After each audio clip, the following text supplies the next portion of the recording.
The crystal towers of Zephyria burned bright against the darkness of space. Elder Zephyra pressed her thin blue hands against the observation window and watched another city die. The Krex ships moved like black insects across her world's surface, their weapons turning everything beautiful into melted glass and twisted metal. "How many more cities have we lost?" she asked without turning around. Her aide, a younger Valdari named Veltar, checked his datapad with shaking fingers. 17 in the last cycle, Elder. The Krex are moving faster now. They don't even stop to take resources anymore. They just destroy everything. Zephyra closed her large silver eyes. Her people had tried everything. They offered the Krex their finest crystals, their most advanced technology, even their sacred art. The response was always the same. More ships, more death, more cities turned to ash. "The other species won't help us," Veltar said quietly. "The Hegemony Council says we should negotiate. The Altarian Republic sent sympathy messages. The Federation of Peaceful Worlds offered to take refugees after we're all dead." The Elder turned away from the window. Her crystal-like skin caught the light from the burning cities below, making her look like she was made of starlight and sorrow. "There is one more option." Veltar's eyes went wide. "Elder, you don't mean the emergency protocol that hasn't been used in 3,000 years. No one even knows if it still works." "It works," Zephyra said, walking toward the ancient control panel in the center of the room. "The question is whether we're brave enough to use it." The emergency conscription directive was old technology, older than their civilization, older than most species in the galaxy.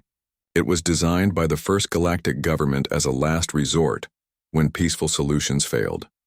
The protocol would send a signal across space, calling for help from any combat-capable species within range. "What if the wrong kind of beings answer?" Veltar asked. "What if we call something worse than the Krex?" Zephyra looked at him with sad eyes.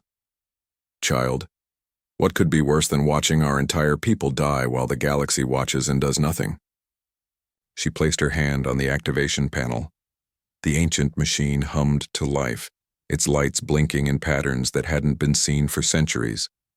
Warning messages appeared in dead languages, asking if she was sure, if she understood the consequences, if she was prepared for what might come.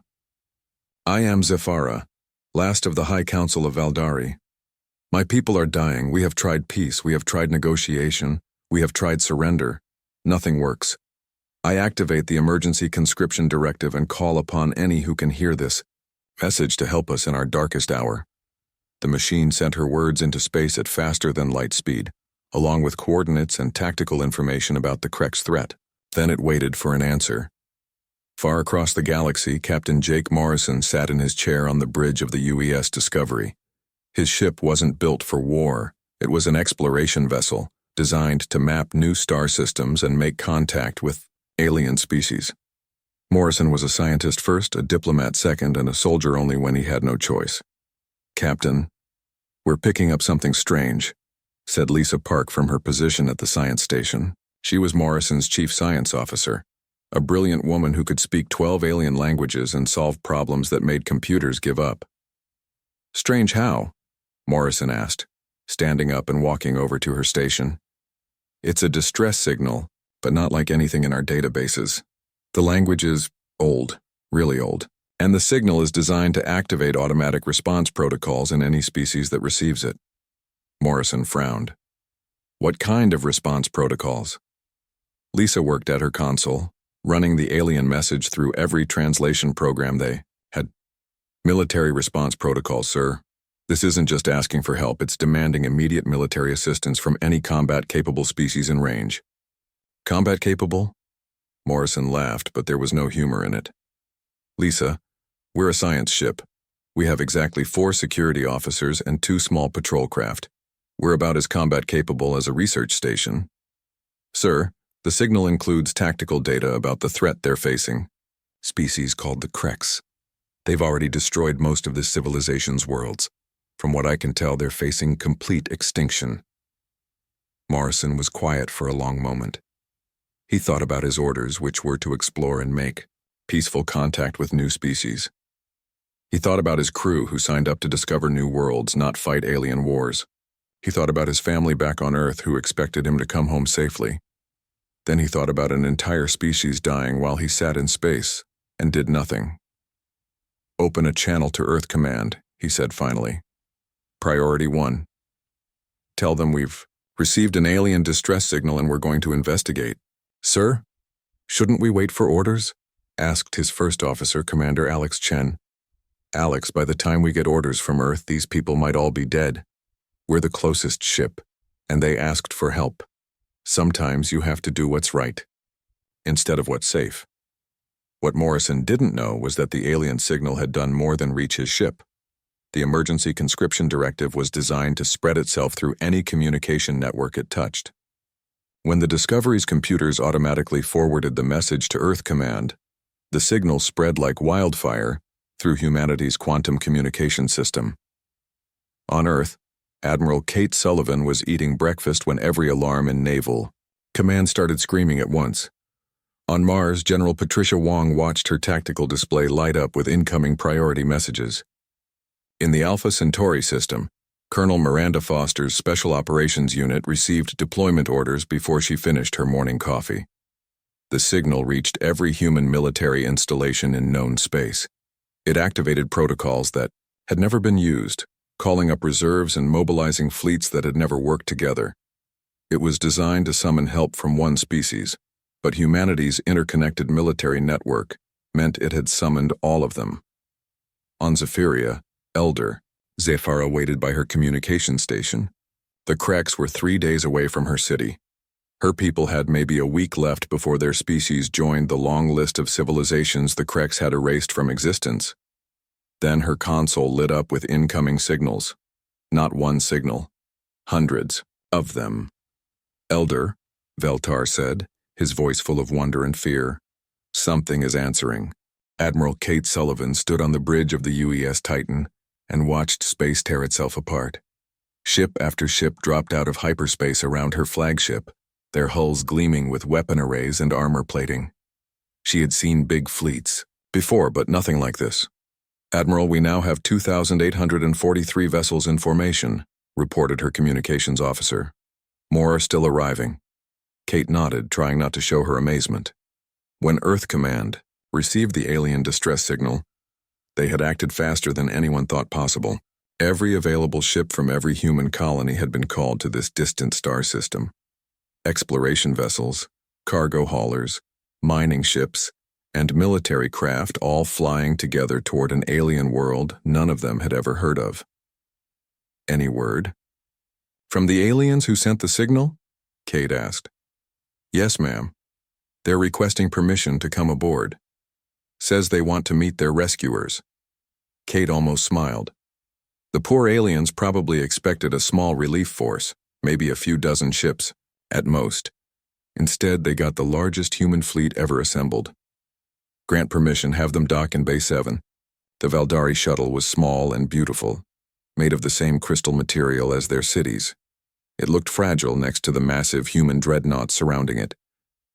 Kate watched it land and wondered what the aliens would think when they saw what kind of beings had answered their call.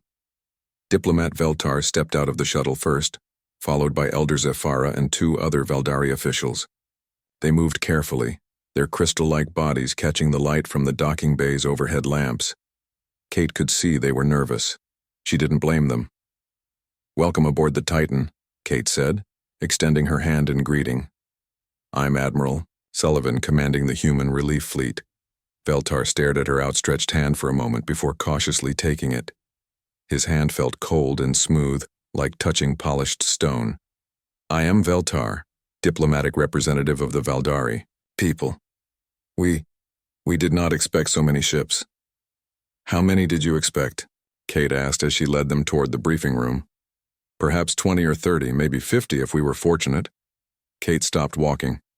"You asked for military assistance against a species that's trying to wipe you out completely, and you expected 50 ships?"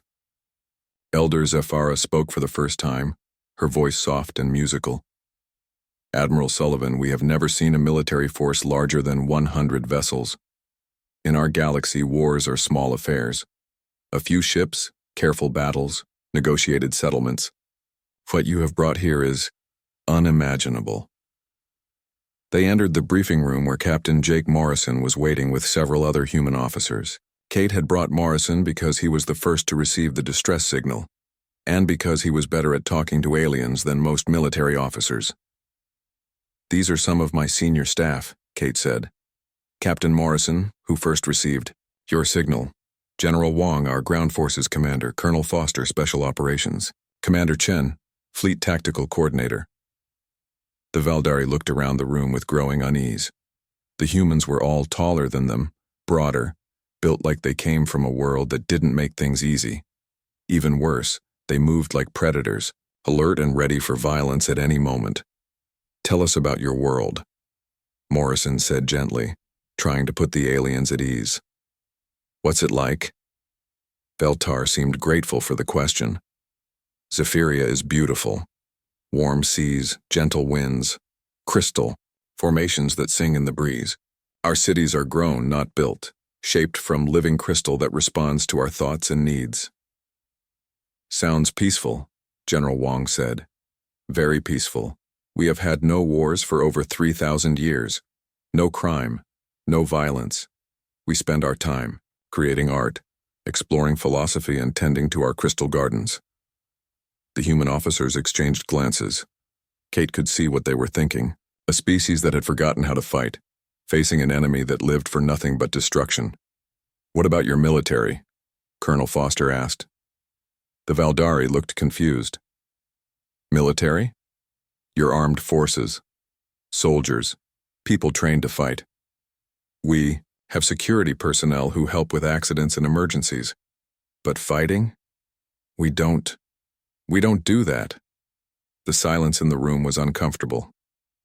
Finally, Morrison spoke up. "How did you survive as a species without any military?" Elder Zephyra's large silver eyes looked sad. "We survived because we were lucky. We lived in a peaceful part of the galaxy where most species are like us. Gentle, civilized. We thought all intelligent life was like us. Until the Kreks showed up," Kate said. "Yes. They came from the dark regions beyond our territory. Ships, filled with creatures that live only to destroy. They don't want our resources or our technology, they just want us gone." Commander Chen pulled up a tactical display showing the Valdari system. "We've been monitoring Krek's fleet movement since we arrived. They have about 800 ships, mostly light cruisers and destroyers. Nothing we can't handle." Veltar looked at the display with confusion. 800 ships, that's their entire force. How can you speak so casually about fighting so many?" "Because we brought 3,000, Kate said simply. The Valdari delegation went very quiet. Elder Zephyra's crystal skin began to change, color, shifting from blue to a pale silver that Kate suspected meant fear. 3,000 warships? Zephyra asked in a whisper. "Not all warships," Morrison said quickly. "Many are support vessels, transports, medical ships. But yes, we brought enough firepower to handle the Krek's threat." "Where do you come from?" Veltar asked. "What kind of world creates so many warriors?" Kate thought about how to explain Earth to beings who had never known violence. "We come from a world that tried to kill us every day for millions of years. Storms that could destroy cities, earthquakes that split continents, ice ages that froze entire hemispheres, predators that hunted us when we were small and weak." "Your world sounds terrible," Zephyra said. "It made us strong," General Wong said. "It taught us to work together, to fight for survival, to never give up no matter how bad things got. And when other humans tried to take what we had, we learned to fight them too," Colonel Foster added. "We've been at war with something our entire history. Our planet, our environment, each other, disease, famine, natural disasters. War isn't something we learned recently. It's what we are." The Valdari looked at each other with growing alarm. Kate could see they were starting to wonder if they had made a terrible mistake. "We won't hurt you," Morrison said gently. "We're here to help. But the Kreks are going to learn something they've never learned before. They picked the wrong species to threaten." Kate activated the tactical display showing the positions of both fleets. "The Kreks will be here in 2 days. When they arrive, they're going to find out what happens when predators meet something higher up the food chain. Outside the briefing room windows, the human fleet continued to grow. Ships of war gathered in the darkness, waiting to show the galaxy what Earth's children could do when someone they cared about was threatened. The Krex fleet dropped out of hyperspace like a swarm of angry hornets. 800 black ships spread across the void, their hulls covered in spikes and weapon ports that glowed red in the darkness. They moved in the same pattern they had, used to destroy dozens of worlds. Fast, brutal, overwhelming. Admiral Kate Sullivan watched them arrive from the bridge of the Titan. Her human fleet was spread throughout the system, hidden behind moons and asteroids, waiting for her signal. The Krex had no idea what they were flying into. "They're moving toward Zephyria," reported Commander Chen from his tactical station. "Same formation they used against the other Valdari worlds. They expect to sweep aside any resistance." Kate smiled, but it wasn't a kind smile. "Let them get closer. I want them committed before we spring the trap." On the planet below, Elder, Zephyra watched the Krex approach with growing terror. Even knowing the humans were there, the sight of so many enemy ships filled her with dread. The Krex had destroyed 17 of her cities already. Soon they would finish the job. "The human ships are moving," Veltar said, checking his scanner. They're everywhere."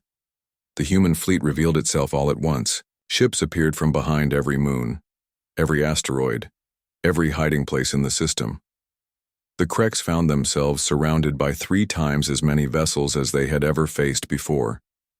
But the Krex had been fighting for centuries. They were not afraid of numbers. Their commander, a massive creature called War Leader Thask, sent the standard challenge to the human fleet. In the Krex language, it meant roughly, "Surrender now or die slowly." Admiral Sullivan's response was broadcast on all frequencies, translated into every known language including Krex. "You have exactly 10 minutes to surrender unconditionally. After that, we will demonstrate why threatening our friends was the last mistake you will ever make." The Krex response was immediate. 800 ships turned toward the human fleet and opened fire.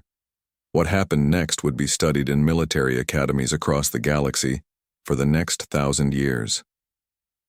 The human ships moved like they were part of a single mind. Destroyers and cruisers formed protective screens around the larger vessels. Fighter squadrons launched from carriers and spread out in complex patterns. The big dreadnoughts held back, their massive guns tracking targets with cold precision. Commander Alex Chen led the first fighter attack. His squadron of 24 human pilots hit the Krex formation like a pack of wolves attacking a herd of prey animals.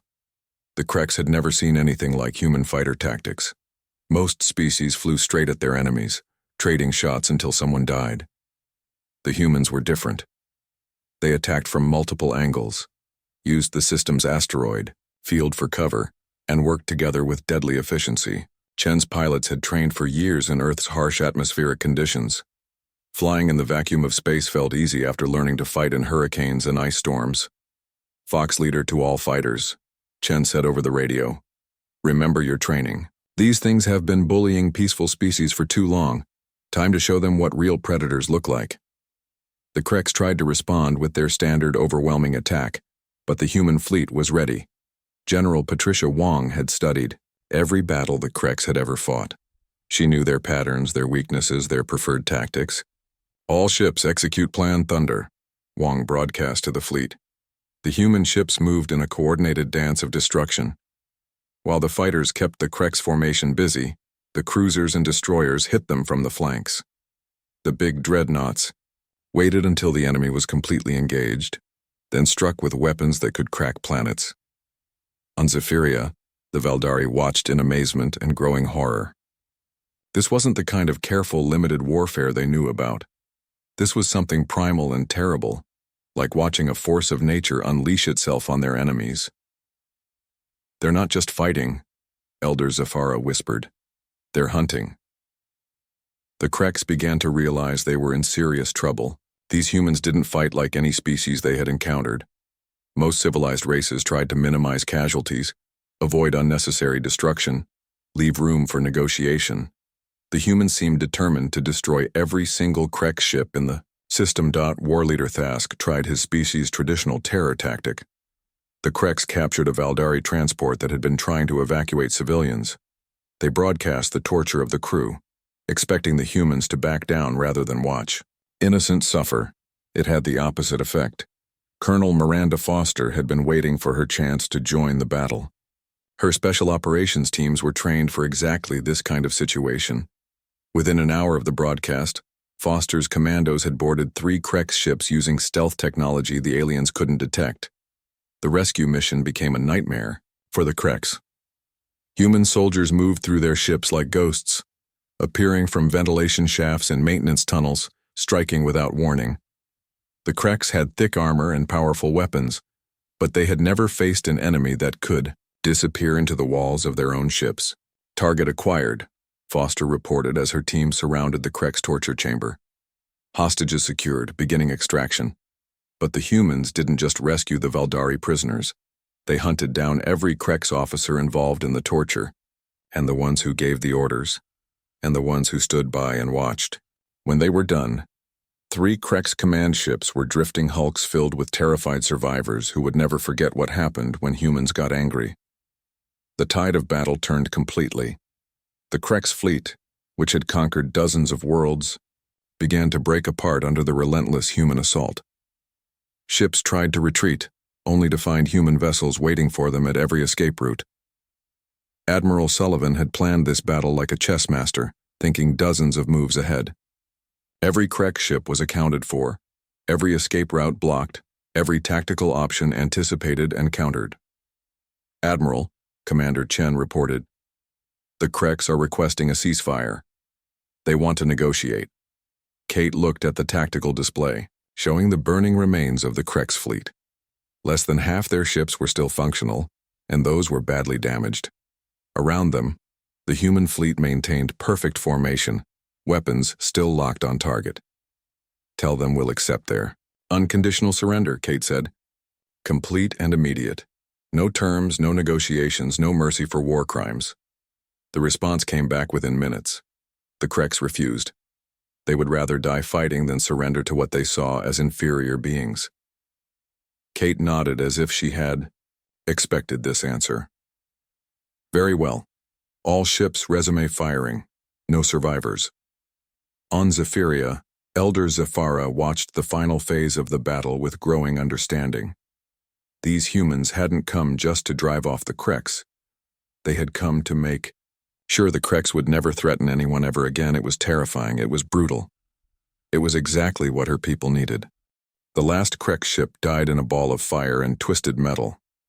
Admiral Kate Sullivan watched the explosion fade and felt no satisfaction, only the cold knowledge that a job had been done. Around her, the human fleet maintained perfect formation, weapons still hot, crews still at battle stations. All Kreks vessels destroyed, Commander Chen reported. No survivors detected. "Good," Kate said simply. "Begin search and rescue operations for any remaining Valdari civilians in the outer system." What neither Kate nor her fleet knew was that they were being watched. 3 days earlier, the Hegemony Council had detected the massive human fleet movement and dispatched their own observers. Now Councillor Threxima sat in his invisible scout ship, recording everything he had just witnessed. The councillor was a Zenthari, a species known throughout the galaxy for their wisdom and diplomatic skills. His people had helped create the current galactic order, where wars were small, civilized affairs with clear rules and negotiated endings. What he had just watched went against everything his civilization believed about proper warfare. "Send an immediate message to the council," Threxuma told his aide. "Priority 1. We have a situation that requires immediate attention." On Zephyria, Elder Zephyra stood in what remained of her city's central plaza. The crystal towers around her were cracked and scorched from Kreks attacks, but they were still standing. Her people were alive. The nightmare was over. But as she watched human shuttles landing throughout her city, she wondered if one nightmare had simply been replaced by another. Captain Jake Morrison stepped out of the first shuttle, followed by a team of human engineers and medical personnel. He walked carefully through the crystal debris, his heavy boots crunching on fragments that had once been part of beautiful works of art. "Elder Zephara," Morrison said, offering a slight bow. "We're here to help with recovery operations. My engineers can help repair your infrastructure, and our medical teams are ready to treat your wounded." Zephara looked at the humans spreading out through her city. They moved with purpose and efficiency, but also with a gentleness that surprised her. These same beings who had just destroyed an entire fleet were now carefully helping Valdari children who had been separated from their families. "Captain Morrison, I must ask you something," Zephara said. "Your people fought with such intensity. Do you always fight wars this way?" Morrison was quiet for a moment, watching one of his medics treat a wounded Valdari civilian. "Elder, we don't fight wars the way your galaxy does. When we go to war, we go to win completely. We don't leave enemies alive to attack us again later." "But surely there could have been survivors, prisoners, some of the Kreks who weren't involved in the attacks on our worlds." "Every Krek ship in that fleet had participated in genocide," Morrison said, his voice harder now. "We checked their records, their crew rosters, their mission logs. They've destroyed 47 civilizations in the last 50 years. Billions of beings dead. They don't take prisoners. They don't negotiate. They don't stop until everything is gone." Zephara felt cold despite the warm air. "How do you know all this?" "Because we did our homework before we started shooting. That's what humans do. We study our enemies, learn their weaknesses, and then we end them so completely that they can never hurt anyone again." In orbit above them, Counselor Threxuma was having a very different conversation with Admiral Sullivan. His ship had revealed itself and requested permission to come aboard the Titan. Now he sat across from the human admiral in her ready room, trying to understand what he had witnessed. "Admiral Sullivan, what your fleet has done here today concerns the Hegemony Council greatly," Threxuma said. His translator made his words sound formal and disapproving. "The complete destruction of an enemy force is considered barbaric by galactic standards." Kate studied the alien diplomat. He was tall and thin, with pale blue skin and large dark eyes that seemed designed to inspire trust and compassion. Everything about him screamed civilized, peaceful, evolved beyond the need for violence. "Counselor, with respect, your galactic standards allowed the Kreks to commit genocide against 47 different species. Where was the Hegemony Council when entire civilizations were being wiped out? We tried diplomatic solutions, economic sanctions, isolation protocols. We were working toward a peaceful resolution." "How many more species would have died while you were working?" Kate asked. "The Valdari were days away from extinction. The Kreks weren't interested in peace. They were interested in killing everything. That wasn't them." Threxuma shifted uncomfortably. "Violence should always be the last resort. There are always alternatives to complete destruction." Kate stood up and walked to the viewport, looking out at the debris field that had once been the Kreks fleet. "Counselor, let me tell you about my homeworld. Earth is what we call a Class 12 death world. The gravity is crushing. The weather can kill you in minutes. The wildlife evolved alongside us, getting more dangerous as we got smarter. I don't understand what this has to do with. We spent 4 million years learning that some problems can't be solved with words. Some enemies don't want to negotiate. Some threats have to be destroyed completely or they come back stronger." Kate turned back to face the alien diplomat. "Your peaceful galaxy created the Kreks problem by refusing to deal with it properly. You let them grow stronger while you held committee meetings and passed resolutions. You're responsible for every species they destroyed while you were trying to find a nice, civilized solution." Threxuma's skin flushed darker blue, a sign of distress in his species. "That's not fair. We couldn't have known." "Yes, you could have. The information was there. The pattern was clear. The Kreks were never going to stop on their own. They had to be stopped by someone willing to do what you weren't. And what gives humans the right to make that decision?" Kate smiled, but it wasn't a pleasant expression. "The same thing that gave the Kreks the right to commit genocide. Power. The difference is, we use our power to protect people instead of destroying them." Colonel Miranda Foster entered the ready room at that moment, carrying a datapad filled with intelligence gathered from captured Krex computers. "Admiral, you need to see this. We've found evidence of at least 12 other Krex fleets operating in different parts of the galaxy." Kate took the datapad and scrolled through the information. Each fleet was responsible for the destruction of multiple species. The Krex weren't just raiders or conquerors. They were an extinction event with spaceship engines. "Counselor," Kate said, handing him the datapad, "this is why we don't take prisoners or negotiate ceasefires. This is why we destroy our enemies. Completely. Because if we don't, innocent people die while we're trying to be civilized." Threksuma read through the data with growing horror. The scope of Krex operations was far larger than the Council had realized. While they had been focusing on diplomatic solutions for one fleet, 11 others had been systematically destroying entire civilizations. "What are you going to do about the other fleets?" he asked quietly. Kate looked out at her assembled fleet.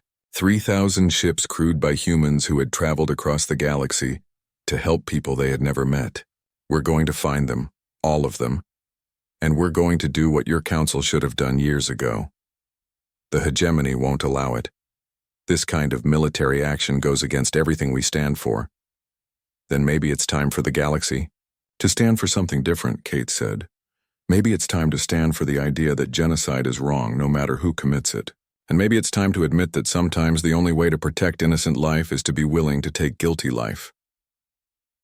Threksuma left the meeting deeply troubled. As his ship departed the Zephyria system, he composed his report to the Hegemony Council. For the first time in his long diplomatic career, he wasn't sure his own government was right. Below on Zephyria, Elder Zephyra watched human engineers working alongside her people to rebuild their damaged cities. The humans worked tirelessly, asking for nothing in return except the chance to help. These were the same beings who had just destroyed an entire fleet without mercy. She was beginning to understand that maybe the galaxy had been asking the wrong questions all along. 6 months after the Battle of Zephyria, the galaxy was a very different place. The human fleet had split into 12 task forces, each one hunting down a different Krex armada. One by one, the genocidal fleets were found and destroyed. The galaxy watched in fascination and growing fear as humans demonstrated what total war looked like. Ambassador Helen Burke stood in the Great Assembly Hall of the Galactic Council, representing humanity for the first time in galactic politics. Around her, delegates from hundreds of species watched and whispered. Some looked grateful, others looked terrified. All of them looked at her with a new kind of respect. "The human delegation has requested to address the council," announced Speaker Velnara, an elderly Altarian whose species had survived 3 Krex attacks through sheer luck. "The floor recognizes Ambassador Burke of Earth." Helen walked to the center of the chamber, her simple black uniform standing out among the elaborate robes and ceremonial dress of the other delegates. She had been a military officer before becoming a diplomat, and it showed in the way she moved. "Honored delegates," she began, her voice carrying clearly through the vast chamber. 6 months ago, the Valdari people sent out a desperate call for help. Today I stand before you to report that the Krex threat has been completely eliminated. The chamber erupted in noise. Some delegates cheered. Others argued loudly among themselves. A few species had already requested human protection for their own worlds. Others worried about what came next. "Order," Speaker Velnara called. "Let the ambassador finish." Helen waited for quiet, then continued. "We found and destroyed 12 Krex fleets operating throughout the galaxy. We rescued survivors from 18 worlds that had been partially destroyed. We recovered the historical records of 63 civilizations that the Krex had completely wiped out." She paused, letting that number sink in. 63 entire species, gone forever because nobody had been willing to stop the Krex when they still could be stopped. "The question before this council now is simple," Helen said. "What kind of galaxy do you want to live in? One where genocide goes unpunished because violence is considered uncivilized? Or one where innocent people can sleep safely because someone is willing to stand guard?" Councillor Threksuma rose from his seat. "Ambassador Burke, the Hegemony Council, appreciates humanity's assistance with the correct situation. But we must address the concerning precedent this sets. What prevents humans from deciding that other species are also threats that need to be eliminated? Helen had been expecting this question. Counselor, in 6 months of military operations, human forces have destroyed exactly 0 civilian targets, taken exactly 0 resources that didn't belong to us, and conquered exactly 0 worlds. We came when called, we eliminated a threat to galactic peace, and now we're offering to help rebuild what was destroyed. But what about oversight? What about accountability? Who watches the watchers? You do, Helen said simply. The same way, you watched the Kreks commit genocide for 50 years. The difference is, if you see us doing something wrong, you can actually do something about it. You have our complete military records, our tactical assessments, even our private communications. Everything is open for review. Another delegate, a representative of the Peaceful Worlds Federation, stood up. Ambassador, many of our member species are concerned about humanity's military capabilities. Some fear that Earth might become the next threat the galaxy faces. Helen nodded. That's a fair concern. Let me address it directly. Humans don't want to rule the galaxy. We have our own worlds to build, our own problems to solve. But we also can't stand by and watch innocent people die when we have the power to help them. She activated a holographic display showing the current positions of human fleets throughout the galaxy. These are our military deployments as of today. 12 task forces, positioned to respond to threats against any peaceful species within 2 weeks' travel time. We're not conquering. We're not expanding. We're standing guard. Elder Zafara, now serving as the Valdari representative to the council, stood to speak. If I may, she said, her voice still soft but stronger than it had been 6 months ago. My people lived in paradise for 3,000 years. We created beauty, studied philosophy, and believed that goodness would always triumph over evil. The chamber was completely quiet now. We were wrong, Zafara continued. Goodness without strength is just helplessness waiting to be destroyed. The humans didn't just save our lives, they saved our children's future. They gave us hope that the galaxy can be a place where peaceful species don't have to live in fear. She looked directly at Counselor Threxima. The Hegemony Council failed us. For 50 years you knew about the Kreks and chose to do nothing effective. How many species died while you were drafting resolutions? How many children were killed while you were scheduling committee meetings? The Zenthari counselor's skin flushed dark blue with shame. Captain Jake Morrison, now promoted to admiral and serving as military liaison, stood up. If I may add something, counselors, Earth has a saying, the only thing necessary for evil to triumph is for good people to do nothing. For too long, this galaxy has been full of good people doing nothing. He gestured to the human military display. We're not asking you to become like us. We're asking you to let us be the sword and shield you've never been willing to be yourselves. Let us handle the threats that diplomacy can't solve, so you can continue building the peaceful civilization you want. A new voice spoke from the visitors' gallery. It was War Commander Kresh of the Draconian Empire, a militaristic species that had been watching human operations with professional interest. I have fought humans in training exercises, he said, his reptilian voice booming through the chamber. They are the finest warriors I have ever encountered, but more importantly, they fight for others, not for themselves. That is rare in this galaxy. The debate continued for hours, but Helen could see the tide turning. Species after species stood to speak in favor of the human proposal. Some had been saved by human intervention. Others simply recognized that the galaxy needed protectors who were actually willing to protect. Finally, Speaker Velnara called for the vote. All in favor of the Terran Defense Compact. The count was overwhelming. 837 species voted in favor. Only 42 voted against, mostly members of the Hegemony Council who still believed that violence was never the answer. As the session ended, Counselor Threxuma approached Helen privately. Ambassador, I want you to know that I voted against the compact not because I don't trust humans, but because I fear what we're becoming, a galaxy that solves its problems through violence.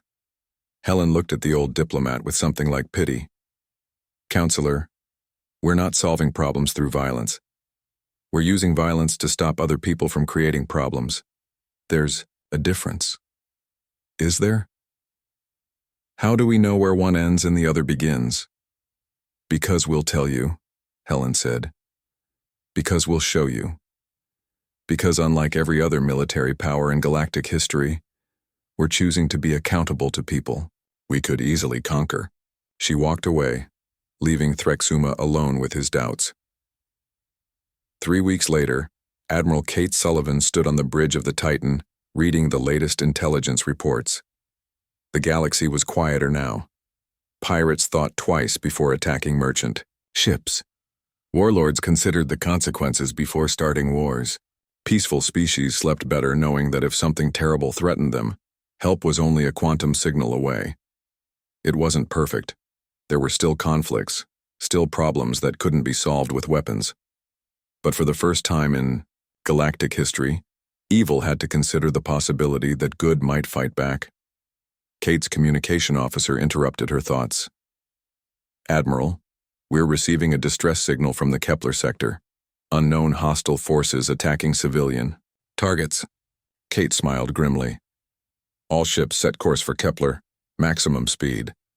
The human fleet turned toward another corner of the galaxy where someone needed help.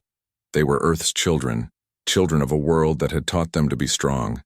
And they would stand guard over the peaceful galaxy their strength had made possible, for as long as there were innocent people who needed protecting. Behind them, the stars burned bright and safe.